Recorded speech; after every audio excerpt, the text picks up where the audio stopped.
Paano kung may isla na hindi mo mahahanap sa kahit anong mapa? At paano kung may bumabalik pero hindi na sila kailanman pareho? Si Rafael, isang veteranong explorer, ay nakatanggap ng liham mula sa kanyang matagal nang nawawalang kaibigan, si Mateo. Sa liham, may kakaibang babala.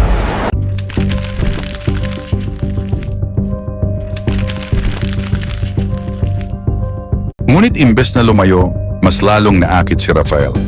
Kung may nakakaalam ng sikreto ng isla, si Mateo lang. At doon nagsimula ang kanyang misyon, hanapin ang misteryosong isla.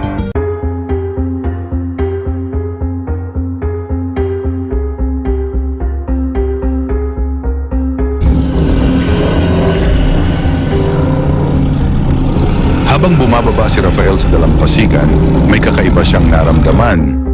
Parang may matang nakatingin sa kanya mula sa loob ng kagubatan. Natagpuan ni Rafael ang isang lumang templo.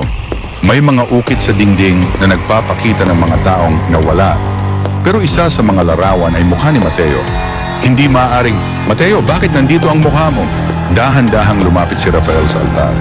May lumang libro na nakapatong sa gitna. Binuksan niya ito at nakita niya ang isang nakakatakot na babala. Sino mang pumasok sa isla ay hindi na makakaalis.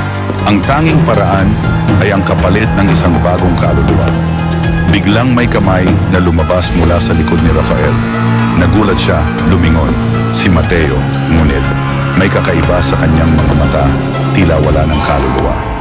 Mateo, malamig ang boses, walang emosyon. "Rafael, ikaw ang kapalit ko." Tumakbo si Rafael palabas ng templo, pero parang umiikot-ikot lang siya sa iisang daan.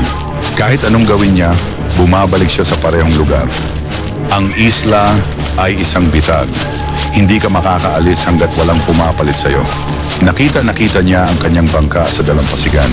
Ngunit may nakatayong anino sa tabi nito, isang nilalang na halos kahawig niya. Nagdesisyon si Rafael.